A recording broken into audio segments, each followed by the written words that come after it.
Hey everyone, welcome back to Crypto Cash. Thank you so much again for joining me here. I hope you're having a fantastic day. Happy Monday. Oh, I'm sorry, today is Wednesday. Wow, this week has just flown by. Insane. We've shot up to about 93,420. Prices pulled back since. We filled our fair value gap here on the 4-hour time frame almost perfectly. Wick down just below that. It's hard to see on the screen, but the fair value gap was as low as about 88,200 is a round number.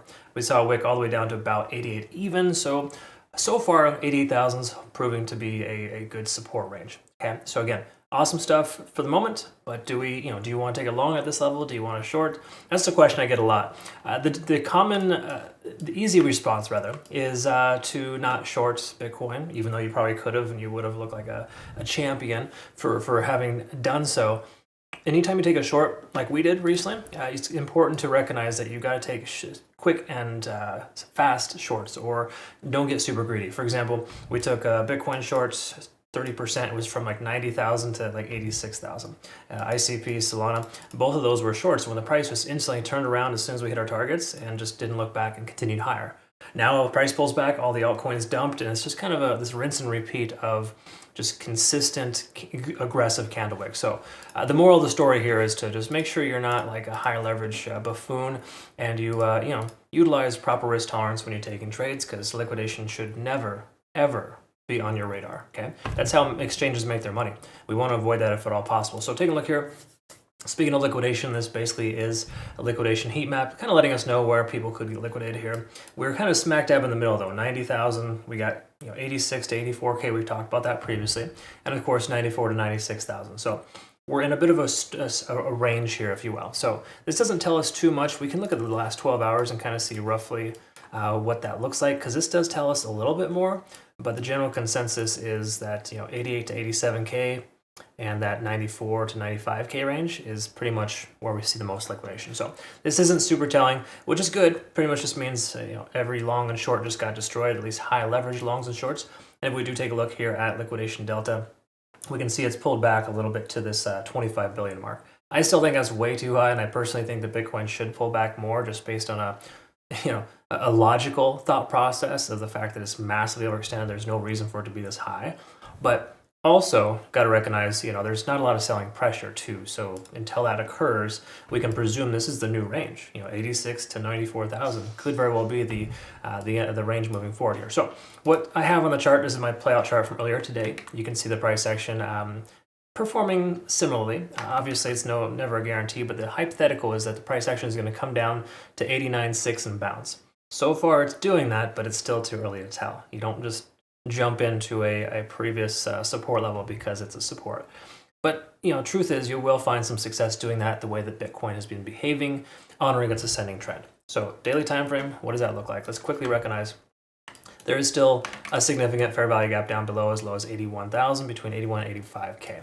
Just know that's there. That is the 0.65, 0.618 fib level too. So the probability of the price action kind of maintaining that range is fairly high if it does pull back to that level. So we got good support there, so to speak. However, when we look at the moving averages, we're above everything. There's really no reason to presume Bitcoin will pull back significantly. There's nothing here on the macro telling us it's going to shift its momentum to the downside. We have a bullish engulfing candle today too. So generally speaking, this is more favorable than not. So once more, the likelihood of the price going higher is greater than it is going down, right? That's why you're gonna find more success taking a long versus a short at this exact moment.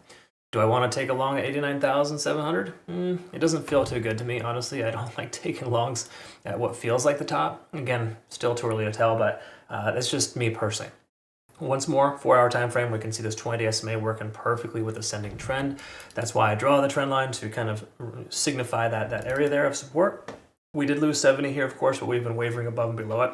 Not necessarily a support level or resistance level, just letting us know that we are overextended. However, we're still on the bullish side of things, and even though the price is pulling back, this is a standard retracement. There's nothing super obnoxious or crazy here.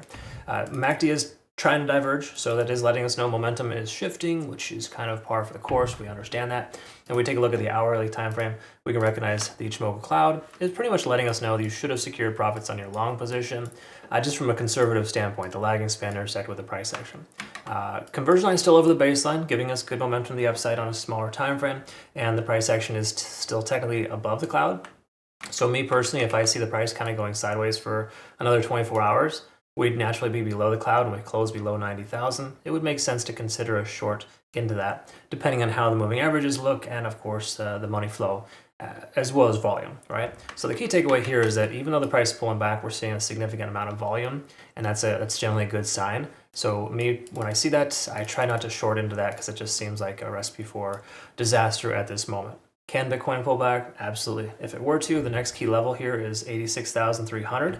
That is that next support level based on previous hourly closures. While that's not like a specific area of support, we've seen the most amount of accumulation of Bitcoin between 86.5 and 87.5. I'm just kind of giving you round numbers there, but that's roughly that range there of support. So hypothetically, we got good support here, and taking a long here in the next 24 hours would be more logical than taking a short, okay? But if we cannot seem to close above 90K, for example, we continue to maintain, a sideways range, we start breaking below specific supports, then I would say a short might be more appropriate. But we're about a day or two away from shorting with confidence, right? Between now and then, I would expect the best, hope for the worst, or hope for the best, expect the worst. Honestly, whichever one works best for you, it's effectively the same concept.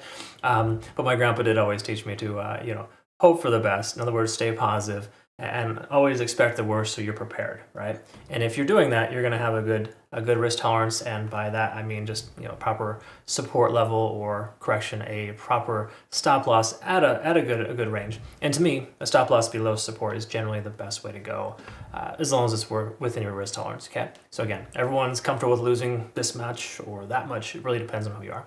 So those are just things to think about. So at this point, that's kind of where we're at here for the moment. Still a very positive sign here, though, for Bitcoin. I'm happy to see this pullback here, kind of maybe more so normalize some altcoins for a little bit and just kind of shake things up. We need to have that at this point because it can't go up forever, right, folks? And even though still a larger propensity for the price continuing higher, we have a lot of signs here indicating that's still the case. We still got to be mindful and not overly optimistic without being ridiculous at the same time, right? Okay, that's all I got for you. Make sure you check out Bitunix, folks. Link down below for that. Phenomenal situation here with them. If you take a look, of course, as well, I have a trading. I provide all of my trading alerts. More so importantly, like my playout charts on my Twitter, Telegram, and Discord. Be sure you check that out too if you're not already familiar. I mention that in every video just because people don't already know that exists. So I always like to summarize what we look at here in a quick little snapshot for you. All right, folks, I look forward to working with you. If you want to become a better trader, cryptocash.tech is the site. If not, I look forward to hearing from you. If you want to comment below, or at the very least, like the video. Thank you so much. We'll see you in the next one. Have a good rest of your day. Take care.